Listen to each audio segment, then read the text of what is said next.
अब यह तय माना जा रहा है कि बिहार विधानसभा चुनाव समय पर ही होंगे। चुनाव आयोग ने कोरोना संकट के मद्देनजर दिशा निर्देश जारी कर दिए हैं। ईवीएम पर बटन दबाने के लिए मतदाताओं को दस्ताने दिए जाएंगे। इससे साफ है कि मतपत्रों से चुनाव कराने की मांग भी खारिज हो गई है। इसी के साथ सियासी घमासान जोर पकड़ने जा रहा है। बिहार चुनाव में एक प्रमुख खिलाड़ी लोक जनशक्ति पार्टी है। उसके नेता चिराग पासवान पहली बार आगे आकर कमान संभाल रहे हैं। अभी तक रामविलास पासवान ही पार्टी का चेहरा होते थे, लेकिन चिराग पासवान अपने पिता के नक्शे कदम पर ही चल रहे हैं। हर चुनाव से पहले रामविलास पासवान सीटों के बंटवारे को लेकर जिस तरह पैतरे दिखाते हैं, वैसे ही चिराग भी दिखा रहे हैं, लेकिन इस बार हालात थोड़े अलग है। नीतीश कुमार और चिराग पासवान के बीच बातचीत बंद है। चिराग खुद कह चुके हैं कि वे कई बार नीतीश को फोन कर चुके हैं, लेकिन मुलाकात या बात नहीं हुई।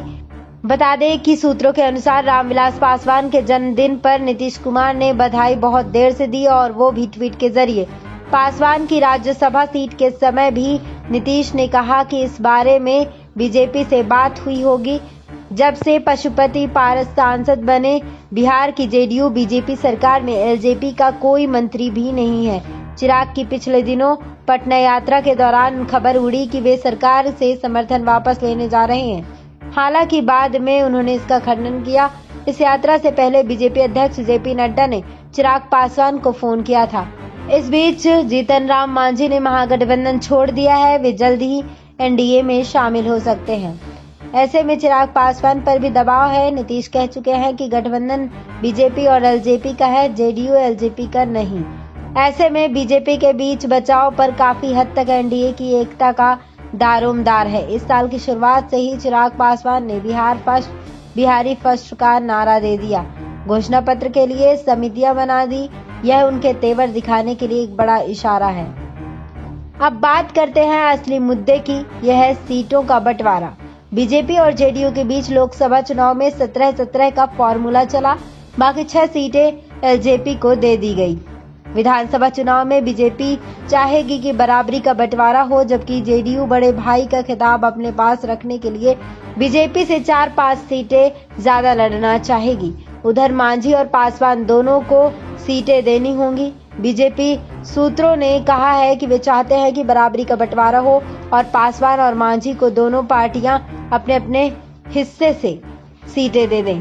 कोशिश होगी कि जेडीयू 105 से 110 सीटों पर लड़े, बीजेपी 100 सीटों पर और एलजेपी 25 से 30। जीतन राम मांझी को 7 से 9 सीटें मिल जाएं। हालांकि चिराग 35 से 36 सीटों पर नजर गड़ाए हैं।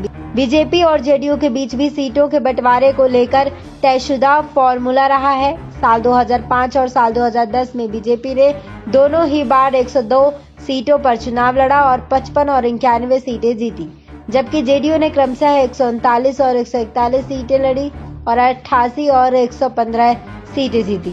साल 2015 में बीजेपी और जेडीयू के रिश्ते टूटे और बीजेपी ने पासवान और मांझी के साथ चुनाव लड़ा। तब बीजेपी ने पहली बार 157 सीटों पर चुनाव लड़ा, लेकिन केवल 53 सीटें ही जीत पाई। पासवान को 42 सीटें दी गई, जिनमें वे केवल 2 जीते, जबकि जीतन राम मांझी को 21 सीटें दी गई और वे 1 सीट ही जीत पाए।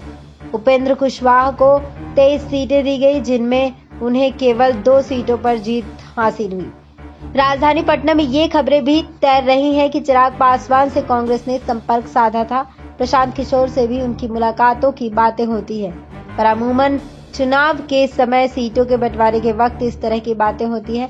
यह जरूर है कि एलजेपी को एनडीए में बनाए रखने की जिम्मेदारी नीतीश ने बीजेपी पर डाल दी है। ये जानकारी सूत्रों एवं सूत्र स्रोत से प्राप्त है। इस जानकारी पर आपकी क्या राय है, कमेंट बॉक्स में कमेंट कर जरूर बताएं। बाकी तमाम जानकारी के लिए बने रहिए हमारे साथ। SPN9 न्यूज रूम से श्रुतिक रिपोर्ट।